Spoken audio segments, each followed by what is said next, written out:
Hey, welcome back. In this short video I want to discuss the protection of large bends. Now, there are some divergence in opinions of when and how.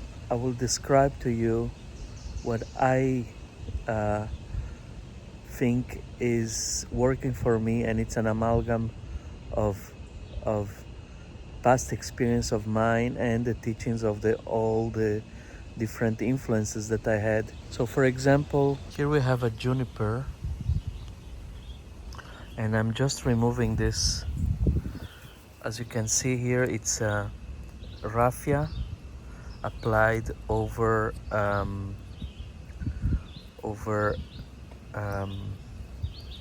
a juniper branch, and on top of the raffia I have electrical tape.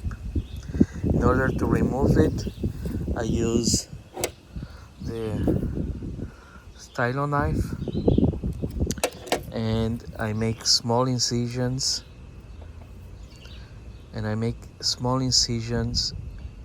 to pull the up to pull apart the tape and go cutting slowly so that I don't enter the cambium. Although because I'm going on the same axis as the live vein, probably I'm not causing too much damage, but if the live vein is turning, I could be doing a lot of damage. Now this is in juniper. If we come over here, this is a larch, and on this larch I made this large bend here.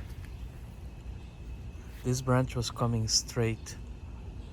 This branch was coming straight out. So I made this large bend here, and as you can see, there is no protection. This other branch here had a bit of a crack, minor one, also no protection. It was also coming straight out here. And on large, this is part of my experience. I came to believe that it's better not to have any protection.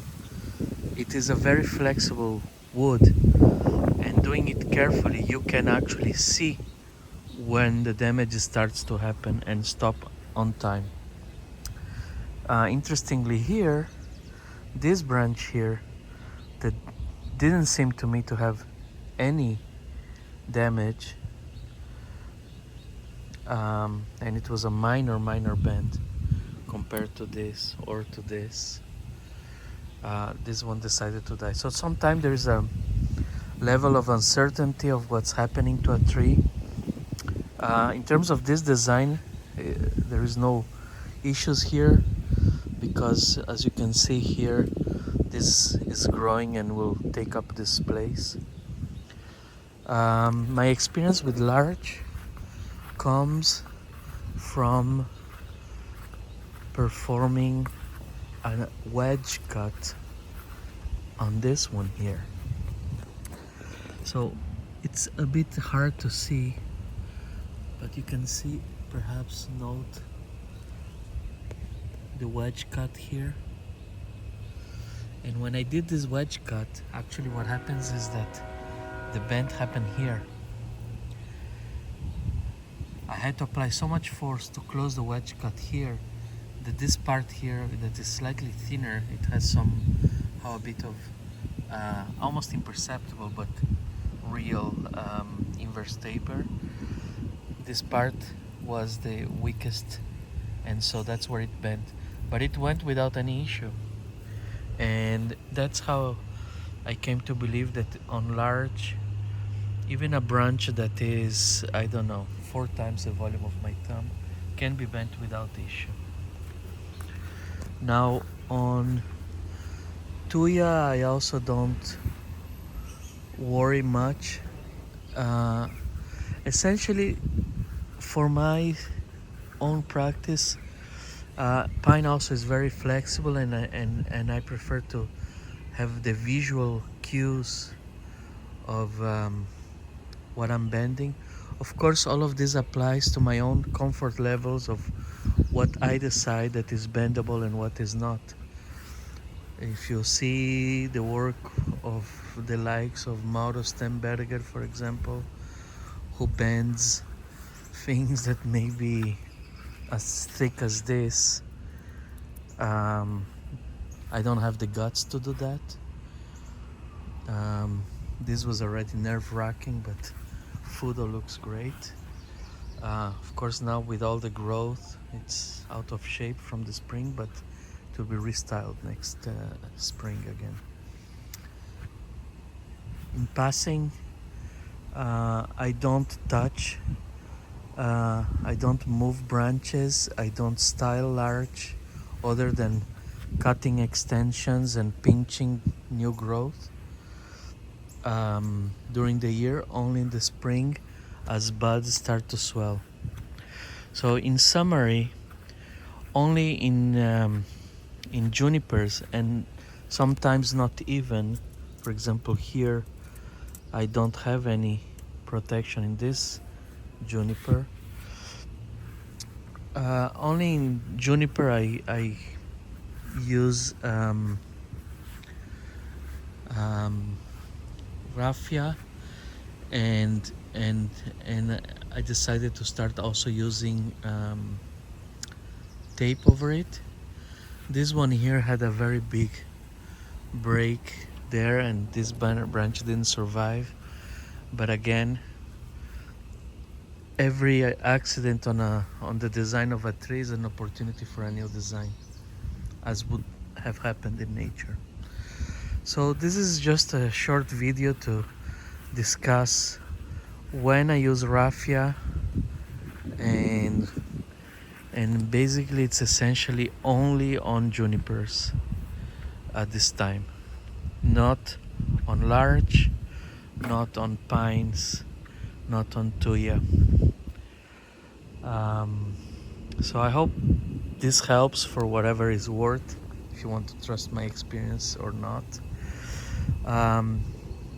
For the sake of completeness, let me mention that in my training with Jim Doyle and with Walter Paul, Jim was always adamant to say never without protection.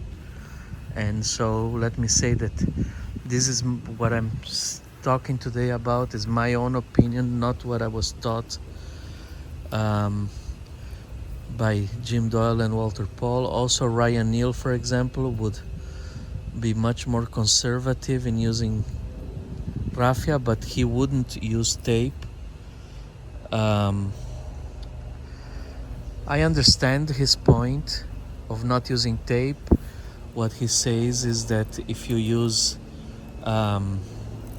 raffia, if you apply raffia properly, then it does its job and it's breathable, whereas tape holds the humidity inside. On the other hand, if you see the magnitude of the breaks, of the bends that Mauro Stenberger does, if he was not using the tape on top of the raffia, probably it would not give the tree the chance to heal this mega bends that he creates, and he's successful in them. So I think if you need to keep humidity to promote healing, I don't even know if that is necessary. This is a part of or horticulture that I am not versed on. I've never read about, but I think it's safe to assume that the tape provides additional mechanical support.